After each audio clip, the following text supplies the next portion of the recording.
Chilli beef ഇന്നുണ്ടാക്കുന്നത് അതാണ്. Chilli chicken പോലെ തന്നെ വളരെ ടേസ്റ്റി ആയിട്ടുള്ളൊരു ഫുഡാണ്.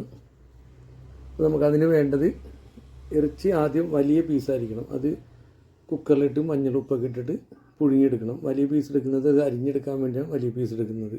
അത് ഓവറായിട്ട് വേഗം ചെയ്യരുത്, വെന്ത് കഴിഞ്ഞാൽ അരിയാൻ ബുദ്ധിമുട്ടാവും.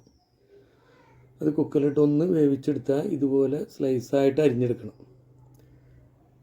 എന്നിട്ട് അതിന് ശേഷം നമുക്ക് ചട്ടി വെച്ച് കഴിഞ്ഞ് സൺഫ്ലവർ ഓയിൽ ഒഴിച്ച് ഇഞ്ചി വെളുത്തുള്ളി കുറച്ച് ഇട്ട് കൊടുത്ത്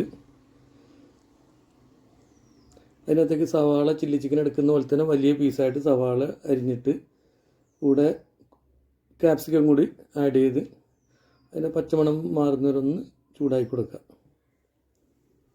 അതിനുശേഷം നമുക്ക് ആവശ്യത്തിന് ഉപ്പ് ചേർത്ത് കൊടുത്ത് നമുക്ക് സോയാ സോസ് ഒഴിച്ചു കൊടുക്കാം കുറച്ച്. പിന്നെ അതിനുശേഷം green chilli sauce, tomato sauce അതും കുറച്ച് എല്ലാ ആവശ്യത്തിനും ഒഴിച്ചു കൊടുക്കാം. ഇതിനൊക്കെ ഒന്ന് പച്ചമണമൊക്കെ മാറിയതിന് ശേഷം നന്നായിട്ട് ഇളക്കിയതിന് ശേഷം നമുക്ക് ഇതിനകത്തേക്ക് വൈറ്റ് പെപ്പർ ചേർത്ത് കൊടുക്കാം. വൈറ്റ് പെപ്പർ ഉണ്ടെങ്കിൽ മാത്രം മതി, ഇല്ലെങ്കിൽ കുഴപ്പമൊന്നുമില്ല. അതിനുശേഷം ബ്ലാക്ക് പെപ്പർ പൗഡറും കുറച്ച് അതും ആവശ്യത്തിന് ചേർത്ത് കൊടുക്കാം. എന്നിട്ട് ഇതിനകത്ത് ഇനി ചെയ്യേണ്ടത് തിളപ്പിച്ചാറ്റിയ വെള്ളമാണ് ഒഴിക്കുന്നത്. ഇതിനകത്ത് ചില്ലി ചിക്കനാണെങ്കിൽ നമ്മൾ ചിക്കൻ സ്റ്റോക്കൊക്കെ ഒഴിക്കും. ഇതിപ്പോൾ ചില്ലി ബീഫ് ആയതുകൊണ്ട് തിളപ്പിച്ചാറ്റിയ വെള്ളം ഒഴിച്ച് അതൊന്ന് ചൂടായതിന് ശേഷം നമുക്ക് ഇതിനകത്തേക്ക് ബീഫ് ചേർത്ത് കൊടുക്കാം. ബീഫിൽ ഗ്രേവി ഒന്ന് പിടിച്ച് കഴിഞ്ഞാൽ നമുക്ക് ബാക്കിയുള്ളതൊക്കെ ചേർക്കാം.